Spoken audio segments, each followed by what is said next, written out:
other projects. It is time for us to stop talking amongst ourselves, Patrick Evans Hylton, and talk to everybody for another episode of Tuesday's Taste. Patrick was just telling me about his crazy busy day trying to catch up with the food scene here. Yeah, and but the it's great. wine scene Yes. is where we're going to start with the Mermaid Winery in Norfolk. I haven't been in there yet, but I'm jealous because you said you've been a whole bunch of times already. Yeah, it's really great. One thing that's so cool is this is the very first urban winery in the entire state.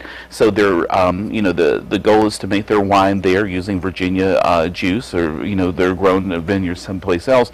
So it's really awesome, and it's also kind of a hybrid because it's a wine bar too. So they have their vintages. They have some really great offerings from a red blend, a white blend, a Cab Franc, Chardonnay, but they also offer other Virginia wines and some other things as well. And some things to kind of cheeses and sandwiches, things to enjoy while you're having your wine. So it would be a place to go for lunch or dinner, maybe? Sure, or just, after work, meet a couple of friends for a nice glass of wine, and maybe they have some great hummus. And so, yeah, just kind of chill and relax. It's something that's really great for our area. The urban winery concept is really neat. It is. And it's big in other parts of the country, so it's so cool that we have it here in Norfolk first. It really is. All right, you're also telling us about a Bite Catering. People may know it as a good breakfast lunch spot in the Wells Fargo building. Yeah, this is really cool. It's in the Wells Fargo building. So one thing that's really neat is there's really not any independent restaurants right in that block. And they've been successful for about the past year offering breakfast and lunch. And I think we've even mentioned it on the show before. I've kind of opined like, well, I really wish they would be open for dinner. Well, now they are. You say it and it happens. See? So what about that? But what a creative chef they have, and what a creative team that they have there too. They're mixologists and everything.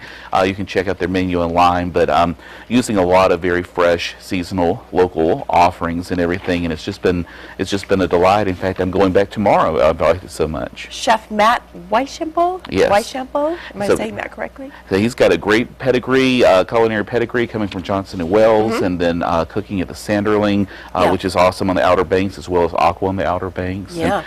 So I've really enjoyed that, and I think other folks will too. And it's right there across from the Scope, so you can go in right before a show or something at Chrysler Hall. And perfect. Don't be fooled just because Wells Fargo may have banker's hours. The restaurant is open for dinner. We need to look back a little bit too on an event that happened at the Virginia Aquarium at the end of May, the Sustainable Seafood Fest. Yeah, we talked a little bit about that the last time I was here. This is so awesome because it benefits the aquarium, which is a great cause. It brings awareness to local restaurants, to local seafood, and so the event was held, big success, and all of the restaurants competed using fresh local catch, and I think we have a list of some of the winners here.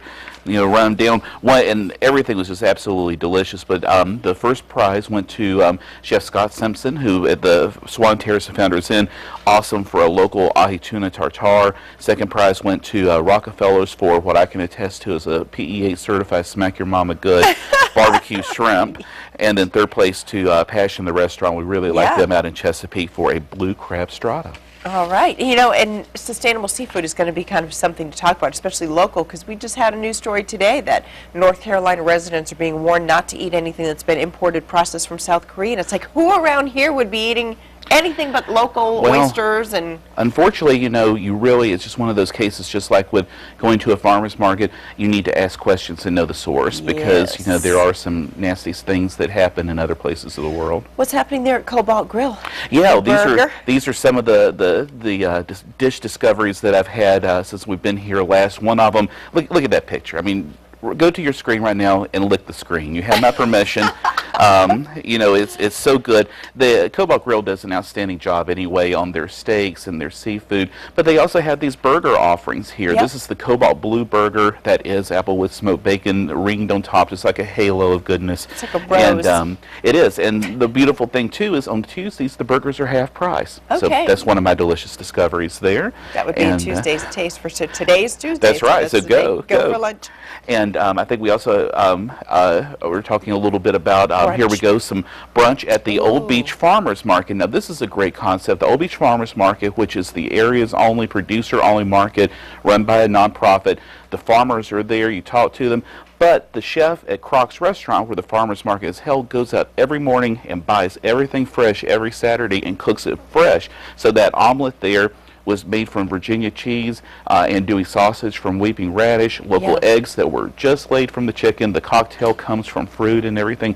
Nothing else like it. So get out there, shop on Saturday mornings, and enjoy brunch too. All right, awesome. Really quickly, we're getting the wrap, but just want to mention Riverstone. Just Chop House. Yeah, the crab dip, Riverstone Chop House.